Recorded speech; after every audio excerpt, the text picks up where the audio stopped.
মেশিনে আউশ ধান লাগানোর প্রস্তুতি চলছে।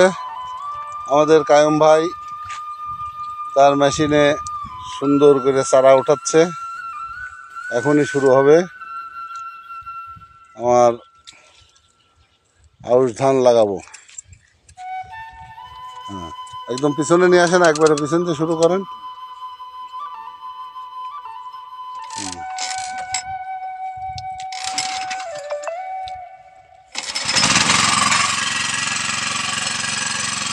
আমাদের সমালয়ের আমাদের সমিতির সেক্রেটারি গোলাম মোস্তফা আমাদের কাছে ধীরে ধীরে চলে আসছে।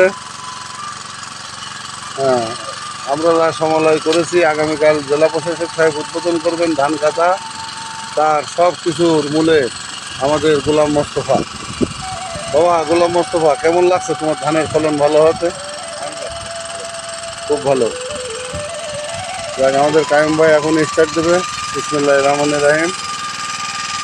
ওইদিকে আমার কৃষিকর্মী একটু আসতে দেন। হ্যাঁ, আমাদের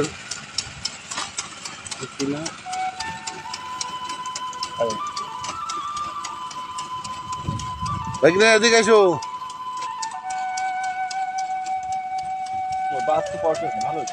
এই যে আসতে যাচ্ছে।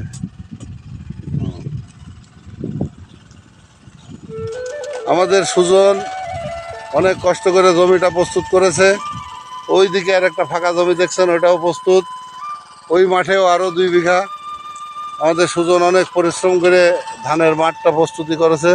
সুজন, হ্যাঁ হ্যাঁ, পানি খাও, পানি খাও।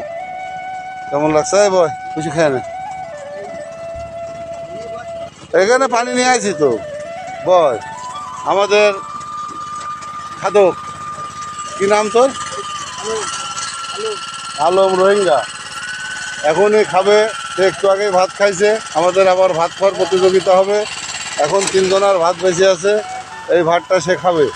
দেখেন স্বাস্থ্য খুবই কম, ছোট্ট একটু ছেলে, কিন্তু সে 2 কেজি ছেলে ভাত খেতে পারে। মাশাআল্লাহ।